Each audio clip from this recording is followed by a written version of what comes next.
Years ago, many years ago, in fact, 1972, I was sitting at my desk at about 4:30 in the morning at the headquarters of the Commander-in-Chief of the United States Pacific Fleet, arranging the information that had come in over the last 24 hours into a logical order so that we could prepare a briefing for the Admiral and his staff, which would take place later that morning.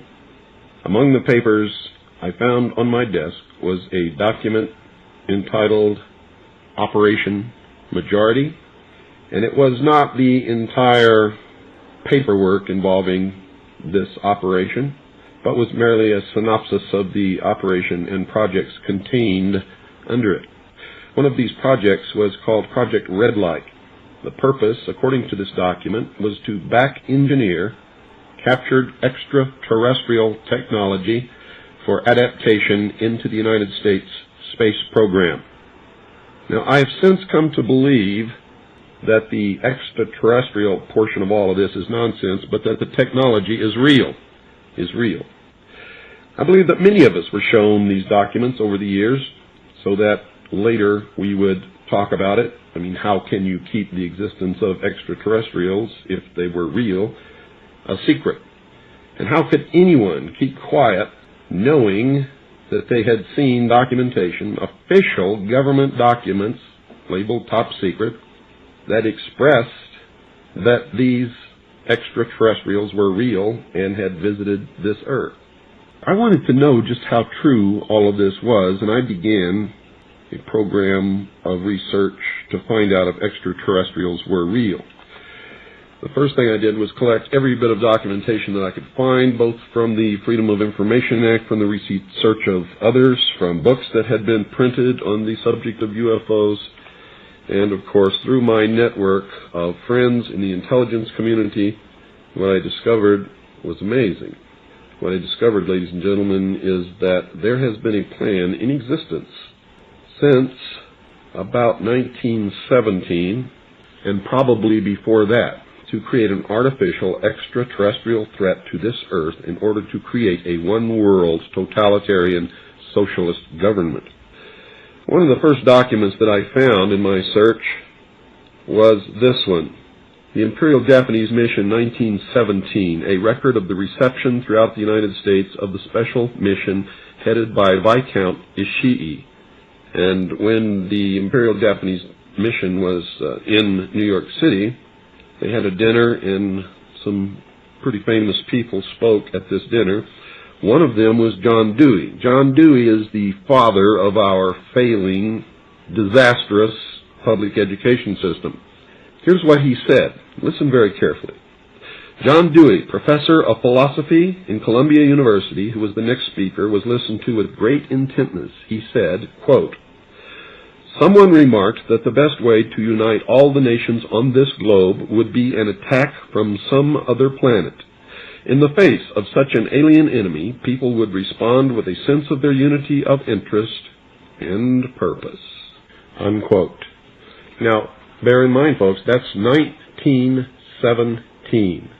One of the next documents that I found, and I found quite a few, but one that's pretty important, is called a Report from Iron Mountain, the probability and desirability of permanent peace.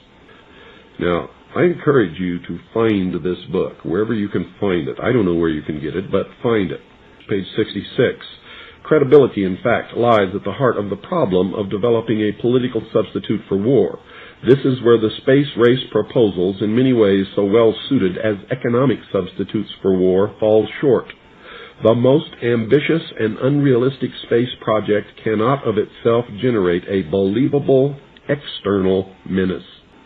It has been hotly argued that such a menace would offer the last best hope of peace, etc., by uniting mankind against the danger of destruction by creatures from other planets or from outer space. Experiments have been proposed to test the credibility of an out-of-our-world invasion threat. And it continues on another page. Nevertheless, an effective political substitute for war would require alternate enemies, some of which might seem equally far-fetched in the context of the current war system. It may be, for instance, that gross pollution of the environment can eventually replace the possibility of mass destruction by nuclear weapons as the principal substitute for war. Are you beginning to get the message, folks? Poisoning of the air and of the principal sources of food and water supply is already well advanced, and at first glance would seem promising in this respect. It constitutes a threat that can be dealt with only through social organization and political power. But from present indications, it will be a generation to a generation and a half before environmental pollution, however severe, will be sufficiently menacing on a global scale to offer a possible basis for a solution. However unlikely some of the possible alternate enemies we have mentioned may seem, we must emphasize that one must be found of credible quality and magnitude if a transition to peace is ever to come about without social disintegration. It is more probable, in our judgment, that such a threat will have to be invented rather than developed from unknown conditions. Ladies and gentlemen, they have created so many alternate enemies in order to bring about their one-world totalitarian socialist state that we don't know which enemy to believe is real or is false, or whether to just toss them all out on their ears. And I think that that is probably going to be the best solution. Disarmament is no accident. All of these bills in Congress to take away our weapons is no accident. The intentional environmental pollution of our lakes, rivers, streams, oceans, forests, everything is no accident, as you just heard. These things were planned many, many years ago. All the bombardment of the public with movies about flying saucers in the 50s, right after the United Nations Treaty was signed and the UN Participation Act was pushed through Congress, and all of the incidents since that have convinced the majority of the American people that flying saucers are real and extraterrestrials exist, and that flying saucers are from an extraterrestrial origin. This is being promulgated in many ways, by television commercials, in the movies, in the newspapers, by creating incidents either real or imagined. I believe, because of my research and because of the extensive documentation that I've found and that is in my book, that this whole scenario has been created to give us an artificial alien threat from outer space. During the Reagan administration, he made 6 speeches, specifically talked about a threat from outer space by some other species from some other planet. 6, ladies and gentlemen. Why would the president repeat the same thing 6 times, tagged on to the ends of speeches by him? The speechwriters did not put that in the speech. Ronald Reagan added it himself.